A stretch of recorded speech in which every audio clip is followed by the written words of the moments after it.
Not Growing Up welcomes you to the most Not Growing Up podcast. You ready? Let's go.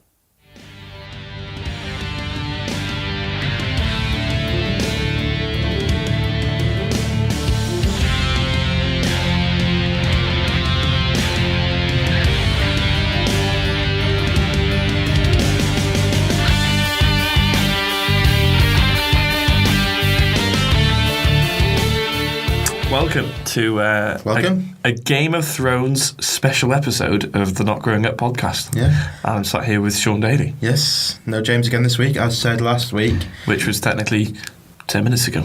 10 minutes ago for us, yeah. It's almost like we time travel each week, isn't it? When we record these... They're not supposed to know about that. Oh, sorry. Yeah, but surely we would have gone back and stopped certain things. If we could time travel. Yeah, well, I would stop a lot of things, but... That's enough about your personal life. But yeah, Sean, why are we doing a Game of Thrones special? I do the Game of Thrones special because me and Scott are fans of the show, and not only are we fans, it seems like nearly the whole population is fans. If you're one of the few percentage of the population that feels like you haven't seen any of them, then we do apologise. This might not be the podcast for you. Yeah. Do you know what I don't get? I don't like those people who go, I might be like the only 1% of the population that hasn't seen Game of Thrones, and they wear it like a badge of armour. Yeah. I'm like, you're just missing out on a really good show. But surely that commends the show in the sense that they feel like they're a minority if they haven't seen it. Yeah, because the majority of people might have seen it. But no, yeah, for the people that might have not, this podcast will go out a few days before the actual show airs. So if you haven't caught up yet, because I know a lot of people are trying to catch up for the final season, don't listen to this because we might accidentally reveal a spoiler from previous seasons, which I'm sure we will. Yeah, we will talk about things that have already happened in seasons 1 to 7. Yeah. So the plan is for today, we're going to talk about Game of Thrones. We're going to try and talk as much as we can about what's happened so far and then what we think is going to happen. Because it's probably going to be the biggest TV event in history, I'd imagine. In TV history, I think so. Except for Live Aid, maybe. That's live TV, though, isn't it? Yeah. Is it big? Is it going to be bigger than... I think the only way to make that bigger than Live Aid is to have Bob Geldof in the last do you know Bob Geldof for the 20-minute Queen set. Feed the watch. Do you know what I mean? Feed the Walkers would have been better, mate. But... Oh, sorry. I'm not a musician. Yeah. So we're going to chat about the show and what it means to us and what it means to you as well from what we've gathered across the years. And then we'll be talking about the story so far, as well as some other fun segments that we can throw into it. And then we'll end up with what we individually think is actually going to happen. Oh, it's going to be good. That's a good way to do it. Before we get off, I'd like to thank Tape. So we're on episode 6 now. Yeah, we are. So just like to throw thanks out to Tape Community Music and Film for hosting the podcast for where we record, and Neil, our sound engineer. And we are so appreciative of that and everything they do for here at Tape, and everything they are continuing to do. So if you want to get involved with the community, anything between music and film, get in touch with Tape. They do things like busking workshops, film editing workshops, festivals, anything like that, festivals, blow up cinemas, I think they do sometimes. Yeah, it's really cool. So, actually. If you're interested in anything like that, they've got a Facebook page and a website, so make sure you check them out. We'll share it on the page. We'll share the page. But we must start by saying we're going to be discussing Game of Thrones. And me and Scott are very different because Scott knows all the place names, all the character names. I know them as, do you know that one with the beard? Do you know that one that was in the boat?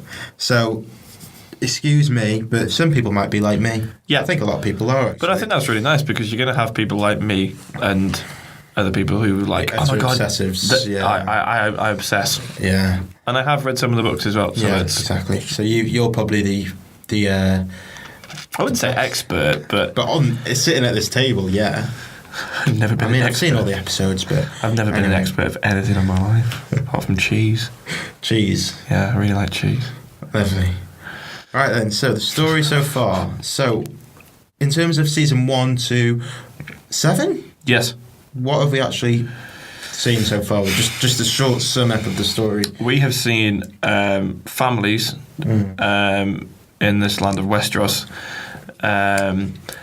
fighting for the most uncomfortable chair in the world, the Iron Throne. So season 1 to 7, disregarding all the sort of character sidelines and stuff, it all seems to sort of be building up to who's rightful for the throne and who's actually going to get it, which I presume we're going to find out in season 8. Yeah. Well, at the same time, is that, and as a bigger question, obviously we want to know who's the rightful heir to the throne, but the bigger question at the moment is how are we going to survive after the White Walkers? Exactly, which I think is why this season's so exciting, because previously it's been interesting seeing and trying to gather information about who should actually be on the throne. People have got their different opinions, personal opinions, which is good. But now we've got this threat of an almost zombie invasion of what is going to actually happen, because they're trying to get to, certain people are trying to get to the throne, like Cersei, doesn't really care about the White Walkers. But then Jon Snow and Daenerys have come together. To take on the White Walkers rather than carrying on Daenerys's sort of mission of getting to the throne. Yeah. So it'll be interesting to see those sort of two things taking place at the same time. Anything else that's happened so far? That we think should be said? I think as a term of describing the show, I think that's a good way of describing it. From 1 to 7, it's just a bit of a culmination of all these different aspects leading up to almost a final battle of who's going to get the throne and will he survive the onslaught of the White Walkers. I think that's the biggest point. And another thing is about the families as well. So obviously we know in this season, since you probably know this, but since a certain season, all the House of Winterfell, and by Winterfell I mean Jon, Arya, and House of Stark, and Stark, that's the one. See, this is what I mean. Stark. Arya, Jon, and Sophie Turner plays her character. Sansa and Jon are together now, aren't they? As in they've reconnected. As is Arya. And Arya has as well. Yes. But that was late season 7. No. Yes. A couple of episodes in. But we haven't seen that dynamic of their family not really, no. So it's going to be interesting to see them all together. And obviously we've got the whole plot line of Jon Snow and Daenerys actually being related, and which between the two of them is the rightful heir to the throne. Because obviously before now we've always thought, or if you're on the side of that Daenerys was the rightful heir to the throne from the Targaryen point of view. But now that Jon Snow has appeared to be a Targaryen, then that throws into... Spoiler. We've already said, but you know. But that also throws into it as well. But I think the interesting thing about this final season, which I'm more excited about, is actually the White Walkers. Rather than who gets the throne, I'm more excited about the effect of the White Walkers, because it seems like in the season so far, people have often just ignored or disregarded them, saying that they are real. Yeah, they've kind of been like a minor threat. And now that they're there, I want to see who actually steps up their game and goes to it. On another note, what I want us to do is describe our ideal Game of Thrones house party. That's a brilliant idea, mate. That's ace. That's awesome. You've got 5 guests. Oh my god, only 5? Only 5. Sounds like a lot, but in terms of Game of Thrones, it's not that much. Yeah. So this is basically a way of saying our favourite characters, but you need to say what they're going to be doing in the party as well. So are they going to be cooking? Are they going to be the drink in the corner? Yeah, okay. Are they going to be doing karaoke? So tell me your 5 Game of Thrones characters for your ideal. Okay, I have a lot of favourites, but primarily for a house party, I'd have Bronn. Straight in, Bronn. So Bronn of the Blackwater. And He's like an inappropriate uncle. He is like an will he ever find his castle? That's all he wants. He wants to get a castle. And that's he'd tell you that drunkenly. He would. I just think he's... a fantastic casting by the crew. Jerome Flynn, who was part of Robson and Jerome, a cover group from years ago. I don't think he did a few acting little bits before, but never did a massive, not like this. And he plays the part perfectly. Like, he's an absolute horrible slime ball of a man, but I absolutely love him. So I'd have him in there. And I'd have his counterpart. Not counterpart, his little sidekick, Tyrion. Because all he does is he drinks it. I know things. Drinking it. That's all he does. Yeah. Because I'd love him, and he's a great drunk, as we saw at the wedding. Another spoiler, but I'm just going to keep saying that. I wouldn't have Jon. I love Jon, but he'd be a bit down. He would be he'd be like the type of guy that brings a guitar out at a house party, and you're like, oh no, me. No, but our house parties had guitars. It was when you went to another person's house party who didn't have a guitar, and they'd bring a guitar, and you go, oh no, it's just not. And then he'd sing REM or something like that. Oh yeah, everybody. Yeah, he would. Yeah, I wouldn't have Jon. So I'd have Jorah Mormont, because I know Jorah Mormont's the one who's in love with Daenerys. Oh, okay. Yeah. He's got the grayscale thing, is it? Or had, thanks to Stan Tarly. That's the one. Yeah. Yeah. Yes. I'd have him because he'd go I like the way he says Khaleesi. And it's Ian Glenn. He would do. He'd probably be like the guy that does karaoke, but he just does that song Tequila, where it just says tequila. He goes dun dun dun dun dun dun. Tequila. No, he goes dun dun dun dun dun dun. Khaleesi. I'd have him just because, like, he seems like the type of person that's really serious, and he'd just be stood there in the corner with like his arms folded, wouldn't engage with anyone, and then Tyrion getting like a few shots of tequila, and then next thing you know, he's got a tie around his head, licking tequila shots out of like a cardboard. Khaleesi, like, do you know what I mean? He'd go absolutely mad. I'd have him. Right. Fourth person, I'd have Arya. Yeah. Because she's awesome. Okay. And also because I have a bit of a crush on Maisie Williams. who plays her. And she's just badass. She is badass. Okay. And she'd be really cool. And the fifth person, you've got to have the Hound. I'm sorry. If anyone doesn't know this, the Hound is played by Roy McCann, who's a Scottish guy who plays Michael in Hot Fuzz. Yarp. Narp. And the producers of the show actually asked Roy McCann to stop saying the C word, and he said no, and he keeps saying the C word. I love that.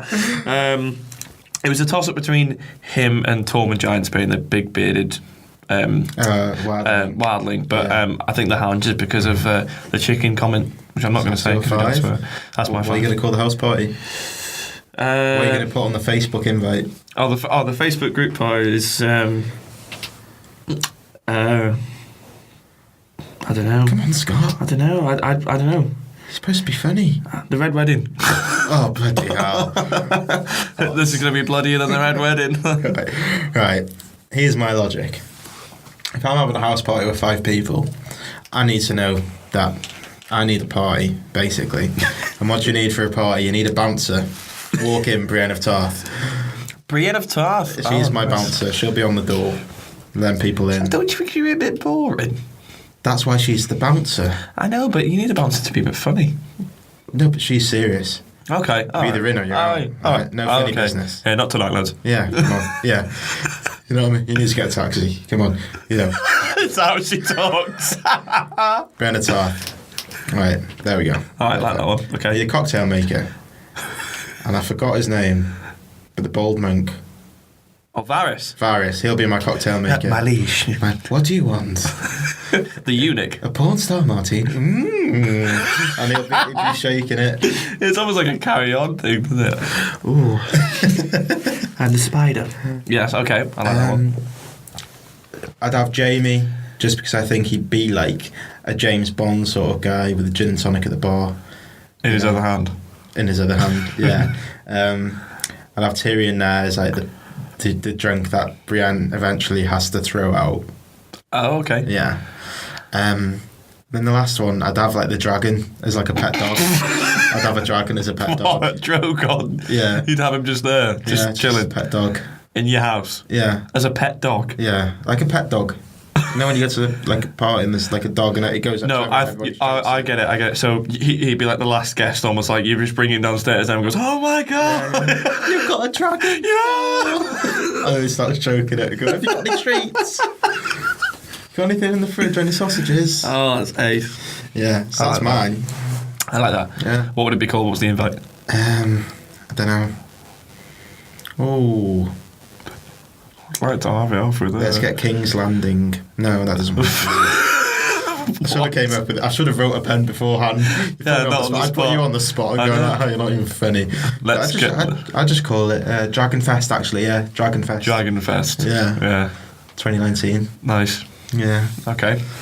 I like the way that we've both said, like, I've said characters that I love, but I also haven't talked about, like, characters that are really important to the show. Like, I mentioned Jon and Daenerys. Who would you say is the most important character to that show at this Jon. point in time, then? Jon. You think he's going to be the 100%. pivotal character in this next series? For my theory that I'm going to tell you later, I think he's the most important character. Okay. I'm quite the other way, where I think Cersei is the most important at this point. I think... Really? Yeah. I think that she's the only character that doesn't necessarily have anything to gain or lose, if that makes sense. I.e., she's comfortable. She's not. Right. She's already stated that she's not bothered about the White Walkers. Right. So potentially, all the other characters could go up and they could all die, and she'd still be there and still be the queen. Okay. Yeah. You know. Yeah. I think she's the most important at the moment. I think in terms of the threat of the White Walkers, she's the biggest threat in that show at the minute. Cersei? Yeah. Okay. Wow. Yeah. But I do agree with the Jon Snow as well. No, I think that's a really good point. I think they're going to take it in the direction of Jon Snow. But it's going to be interesting to see actually how they plot-wise do this series. Because it's 6 episodes. I think the first 3 are 60 minutes, or around about 60. And then after that it's 84 minutes plus, isn't about it? an hour and a half long. So it's going to be interesting to see. I hope it doesn't get too dry. I don't think it will. I hope it's... I think if they're going to do it like they did with the first few seasons, I wonder what the penultimate and final episode are going to be like. So it used to be like the second to last episode was always like the biggest one. Yeah. And then the last one was sort of the roundup. Yeah. Are they going to do that again this time? I don't think they can. I think they just got to go all out on the last one, don't they? Yeah. But there's a lot of things that they need to tie up. Yeah. I think they can't just say... It can't just be like big battle, big battle, big battle. These win, that means they're the queen. I think we need to see a bit more of that. Yeah. But it's going to be interesting to watch. Do you think? I don't know if you put it down, but do you think it's right how they've done it? Obviously, we know why the shows are, because the books came out in '94, I think. Yeah, this is a point that we discuss quite a lot actually when talking about a new series, which is that the books, as you said, the first book came out in 1994. I think either 94 or 96. Yeah. I'm pretty sure it's 90s. It's come to the point now where the show has actually surpassed the books. Yeah, he's not even finished the 7th one yet. No, so the people that have been reading the book since 94 are gonna, if they decide not to watch the series, are not gonna know what happened, even though... Yeah, because some people would... I know a few people who have completely not watched the show because they want to know the books. Yeah. And the books are good. You do get a lot of insight into the characters that you don't get in the show. A lot of people do that, don't they? If they see a film coming out in the cinema or something, they'll say, oh no, I want to read the book before I watch it. Yeah. And things like that, because you want to know what happens, because that's the original material. Yes. You know, that's the intention of it. Yeah. But it's slowly turned now that the show is becoming the original material. Yeah. Because for all we know, George R. R. Martin in his last book could go in a completely different direction. Yeah. I know he's told the producers what he intends to happen, but there could be this parallel of 2 different storylines and 2 different endings. I think what we've always said is the books are the books and the show's the show. But I think there is certain things in the books that you couldn't put into the show and vice versa. And I think, like, for example, Lady Stoneheart. Yeah, which is... Catelyn Stark. So basically in the books, Catelyn Stark comes back to life. As she's made of stone, basically. Yes. And she's like almost like an assassin, and she gets revenge on the Freys. But didn't this happen around the same time that Jon Snow was brought back to life? Before that, because that's where the books are now, I believe. Yeah, and season 7. Yeah. But obviously, there's this decision. That was a decision made by the producers of the show, not to include that. And I think they made the right decision. I don't think it would have worked. But there is always the argument, and you said it then, that the book's the books and the show is the show. Yeah. You can only do that to a point. You can't just say Harry Potter, the books are the books, and the films are the films. They've got to tie in, and I think they have. They have, but I'm still a firm believer of... I know logistically they couldn't just wait to film another season for him, George R. R. Martin, to finish his book. They can't do that. They can't put their whole show on hold to wait for him to finish the book. For numerous reasons. For one, that it took him 7 years to write I think it took him 7 years to write the 5th book. I'm pretty sure it did, and he's not well, is he? He's quite old, and he's not exactly the most athletic person in the world. He's not well, and he could die. Yeah. He said that himself. He could pass away. Yeah. So they've got to be logical about it. But I think if you do look at it as the books are the books, the show's a show, but they do meet in the middle at some points. At the most pivotal points, they do share the same values, which is and it's a pivotal point of the ending of the show going to be the same as the book. It's got to be, which is something that we'll have to find out. I think we'll see it. Find out. I think we'll see it in 2 different ways, but the outcome's got to be the same. Otherwise, it's just. And by that pointless. we mean certain characters that they have in the show might live. As in secondary characters, not main characters. Not main characters have to be the same, but secondary characters can either live or die. So that's your view on it in terms of how I think so. books are going to do it. Yeah. Good. Right then, which brings me on to talk about who's going to die, who's going to live. So we've got a little segment called House of Bones. Matron. No, not like that. We talk about who we actually think is going to die in this next series. Because obviously if you watch Game of Thrones, you talk about Game of Thrones, a lot of the conversation on the show is death. Who dies, who lives, which I think is going to be a talking point in the pub for a lot of people that watch this show coming on to season 8. Who's going to live and who's going to die? Okay. Let alone what happens, but who's actually going to survive it. So who do you actually think is going to... In Game of Bones, who do you think is going to die? Daenerys. You think Daenerys will die? Yeah, for my theory. Do you want me to tell you my theory? Save that for the end. At the end we'll wrap up what we actually think is going to die. I'll just tell the characters I think. Yes. Okay, so Daenerys. Okay. Tormund. Yeah. The Mountain. Right. Just do main characters so we can do a kill count and then we can revise it later. Okay, so Daenerys, Tormund, Giant Spain, who's still a main character, he's pretty pivotal. The Mountain. I think he'll die. I think Cersei will die. I think Tormund will die. Okay. And I think Tyrion will die. So you think people like Jon Snow and Jaime Lannister will be safe? I think Jaime will survive. Do you reckon? Yeah. Oh, interesting. Yeah. I think... Actually, yeah, I think Cersei... Oh, I don't want to say Cersei. I'll say it. I think Cersei will live, Jaime will die. Okay. Daenerys and Jon Snow will die. Oh, both of them? Yes. Okay. And I think Arya will die. I think Sansa will live.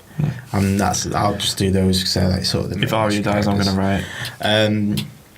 Which I think will bring us on to actually what we think is going to happen now. So why do you think those characters are going to live in? Okay, so I think Jaime will kill Cersei. Okay, which is as explained in the prophecy that was told to Cersei, wasn't it? Yeah, I think. Do you want to explain that? Because Cersei was told that she's always hated Tyrion because she was told in the prophecy, and it goes into more detail in the books, that she was told that her brother will kill her in some form or another. I didn't say that her brother will kill her children. Yes, kill her children. Yeah. And then kill her. But no, I thought it was just children because Cersei's pregnant now. Yeah, well, yeah, but there's lots of different ways you can take it as well. But I forgot she was pregnant as well. Yeah. But I think what it was is I think she's hated Tyrion so much, and obviously loved Jaime. I think because they've had the divide now, Jaime going to Winterfell to help. I think Cersei will send an army or something, or there'll be some battle between her and them, and I think Jaime will kill her. Yeah. My reason for Tormund dying, I think he's... Can you just explain to me what he looks like, please? Tormund is the ginger-bearded... Wildling, the one who goes, Dick. Yeah, I think he's a goner.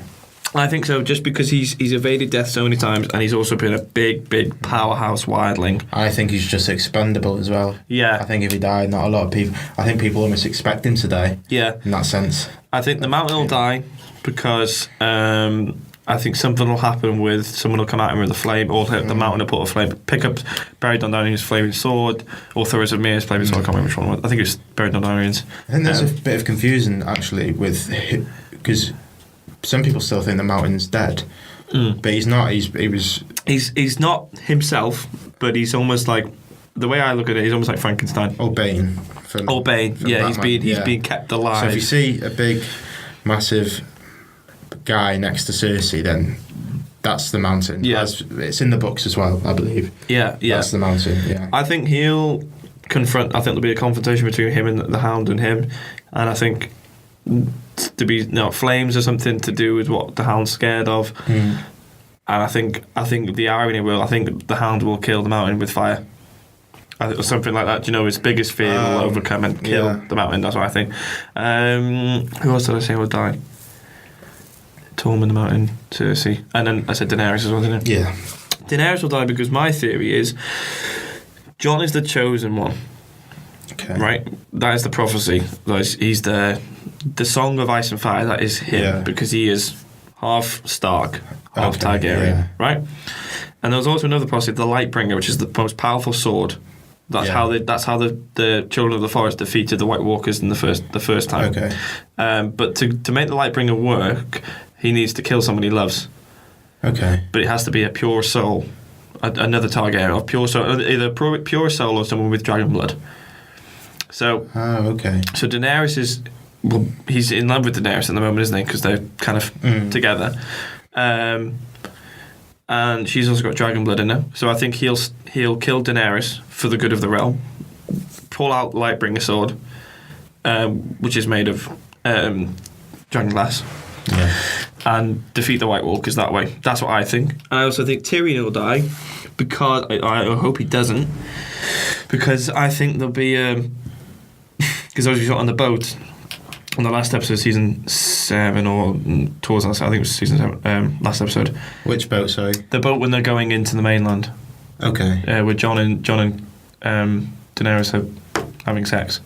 In the bed. Yes. Tyrion hears them in her bed, doesn't it? And you see like a jealous look about him. Yeah. So I think he's going to try and manipulate Jon or try and pull Jon away from Daenerys somehow, and he's going to get killed somehow. Okay. So that's my opinion. But my biggest theory is the Lightbringer one with Jon. Yeah. Because, I think that makes the most sense.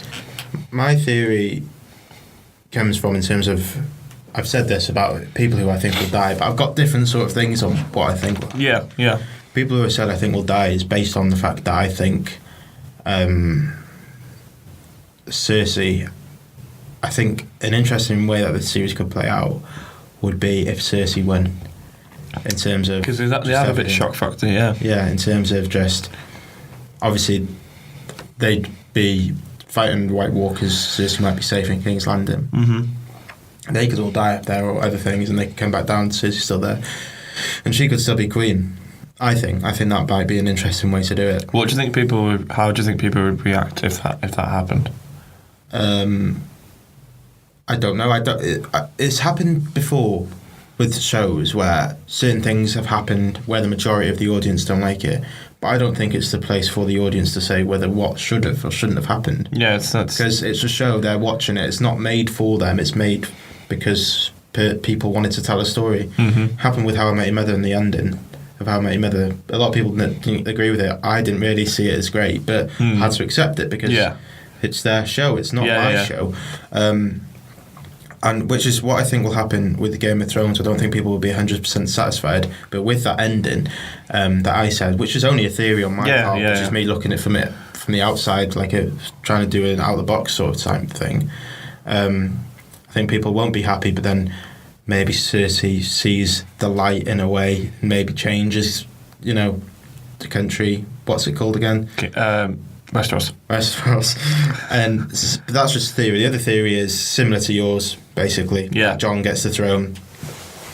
But do you think I think if Jon does get the throne, I think he'll completely get rid of it. I think he'll just get rid of the throne. Yeah. But the reason I think that the theory that you said is the most plausible is because it seems like from the past 2 seasons that's what we've been leading up to, especially with the reveal that he's a Targaryen. Yeah. Because that theory was always that he was a Targaryen was floating about ages before it happened. Yeah. So it's got to be leading somewhere. Yeah. And with the thing that you said with Tyrion, with him and Daenerys, the jealous look, I think he actually knows of their incest. No, not of their incest. I think he actually knows that Jon is a Targaryen. Oh yes. Yes. I think actually no. I don't think he's getting jealous. I just think that he knows. Okay, yeah. And he does, and I think maybe he might know the prophecy that Jon will eventually have to kill him. Well, yeah, because in previous seasons, he's always liked Jon immediately. Yeah. Because he says, I have a soft spot for cripples, bastards, and broken things. And he's always looked after Jon, and he does, obviously he drinks and he knows things, and I think that's been a few quips and it's quite funny. But if you take that literally, he reads so much all the time. Yeah, he gets drunk and he likes to have bed women, but he must do a hell of a lot of reading because he has nothing else to do, is he? So he could perfectly well know that Jon is the person that is rightful to the throne, and he will have to kill Daenerys. So he might be thinking when he hears them getting off with each other, that he knows that at some point Jon is going to have to kill basically the person who he's fallen in love with. Yeah, well, another theory I was going to say, but it's not actually my theory, it's a friend of mine's. And we were talking about Heartsbane, which is Samwell Tarly's sword. Yes. That he stole from his dad. Yeah. And we were talking about that, and we said there's got to be some significance to that because it had a big spot. And then in the trailer, you see Jorah Mormont on his hill. It's Heartsbane on his hill. I think there's something going to happen there. I don't know if it's going to be pivotal, but I think there's going to be a big, either a push factor or a pull factor that's going to push someone away or pull someone into that. Yeah. That Lightbringer. So Lightbringer might become from Heartsbane. Do you know what I mean? It might come because that's Valyrian steel as well. So I think another interesting thing to look at is the fact that the White Walkers have got a dragon now. Yes. And I think more than anything, that just gets me excited to see those battle scenes with that dragon. I think the main thing about this series is it's going to be a cinematic spectacle. Oh, yeah, 100%. Because my favourite episodes, this might just be me just being like... is that what you're going to do next, favourite episode? Pardon? Is you going to do the next favourite episode? Can do. Makes sense. Yeah. But what I've always liked in Game of Thrones is these big, long battle scenes and the suspense. Do you remember from the last season where they were all stuck on that lake? Yes. And the White Walkers were coming in? That was one of my favourite scenes ever because of the suspense and the whole... Like, it was so big. I find sometimes the small, intimate scenes are hard to follow. So that's why I'm excited for season 8. Yeah, I can tell there's going to be a lot of those types of scenes. Which is what you just said then. What's your favourite episode ever? Yeah. What is your favourite episode? Oh, sorry. It's a toss-up between Battle of the Bastards. Yeah. With Ramsay versus Snow. Ramsay versus Jon Snow. Or I really, really liked quite an obscure one. It's I can't think of it now. Okay, yeah, I really, really liked. Bloody hell, mate! Come on. I know it's I can't think now. Just describe it. I'm trying to think. Oh, there you go. It's Littlefinger. It's Littlefinger's play on where he pushed Lysa through the moon door. Through the moon door. Oh. Because I wasn't expecting it. Oh, okay. So that's more of a moment than an episode. It's more of a moment, but the episode, because all through the episode, he was talking, and you could see, and when you rewatch it or read the book, because it happens in the book, obviously, you see all these web connections that Littlefinger has, and how much time he's put into this big plan that he stayed true to Catelyn and been in love with her all this time, and and now he's in love with Sansa in that point. So, and then when they killed him in season 7, I was like, wow. I was gutted actually because I really like Littlefinger. I hated him as a character. Yeah, I think I'm gonna go with Battle of Bastards just because of it was sheer wow. Yeah, mine is probably. Is it Blackwater? The Battle of Blackwater. Yeah, that's probably mine because I came to the whole Game of Thrones series after a lot of people. Yeah. So I was trying to season 2 that is. Yeah, I was trying to binge watch a lot of them. And don't get me wrong, season 1 can drag a little bit. If you're new to Game of Thrones, it can be quite, because saturated because you're trying to take in all this information, names, places, what's going on. By the time you get to season 2, you can sort of sit back and relax, and that was sort of the first episode where, it all hits the fan. Yeah. And I loved it. But that's mine. And you can let us know yours in the comments if you want to. I think Maisie Williams has said before the new season starts, make sure you watch the first season again, so I don't know if the first season's got something in it that people haven't seen before. Maybe. You said that, but there is lists of episodes to catch up on before you watch the new series. Yeah. Which I'll definitely do, but I think we can both say we're looking forward to it. Just one final thing. Yeah. You said, I have a favourite moment. I've not said what's yours. I want to know yours first. Favourite apps, just one moment that you went, wow. It could be a scene, it could be it could be a line. I think favourite moment is the one I said before when the Battle of Blackwater. No. Oh, the ice. The ice. Yeah. All in the ice and having to fight off. I just thought that was amazing. So that's my favourite moment. For me, it was Light of the Seven, where Cersei blows up Sept of Baelor. Yeah. And that was my favourite moment because it starts with the piano, and we'd never heard a piano in the music. It just goes do do do do do. That piano, that's fantastic. And I was like, oh. And the whole scene is based around that music, like, because the music builds everything up. And you could just with that first note, something was off because you never heard a piano, and it was a minor key, and I was like, "Oh my, what is going to happen?" And then that obviously huge explosion was just phenomenal. And I also liked it when on a couple of occasions when Tyrion slapped Joffrey. Those are always good moments, aren't they? I hate him. Yeah. I hated him. Good character though. Brilliant acting by Jack Gleeson. Yeah. And I think that's where we're going to have to leave it, everybody. Yeah, I think so. Yeah. So, as you can tell, me and Scott are excited for the latest season of Game of Thrones, which I think when this podcast comes out, it'll only be about 4 days before the new. Yeah, because it comes out in 11 days. Yeah. We're going to do, maybe not a podcast, but we are definitely going to do some sort of video reacting to the events, video or audio, reacting to the events of each episode as they come out. Yeah. And which will be fun. So but that is not going to be a proper official podcast because we'll be talking about spoilers, so we will be doing that. So expect those to come possibly a day or two after each episode of season 8. Yes, and sketches as well. Of course, we can. Of course, it's just the time, everybody. We're working people, so as soon as we can put something out there, we will. Yeah, and we'd appreciate it if you just checked it out and stood with us. But next week, expect another podcast. Hopefully, James will be back with us then. Oh, he should be. Yeah, he should be. Yeah. And then in the future as well, expect an Avengers Endgame special episode where we'll be doing something similar to this, but it'll be the three of us. And I actually know a bit more about Avengers than I do about Game of Thrones. Yeah, so you'll be. So I'll be able to add to the conversation more a bit, probably. Yeah, I think you did well. I didn't think you were as questionable as you thought you were going to be. So I think you were just very good. Places and names. Don't worry about it, mate. Don't worry. It's not real. Seance of Sadorf. Is that someone? Pardon? Seance of Sadorf. Sadorf was a footballer. Oh, I think we'll leave it there. Thanks for listening, everybody. See you next week. Bye-bye. Bye. Want to say bye, Scott? Goodbye. Bye.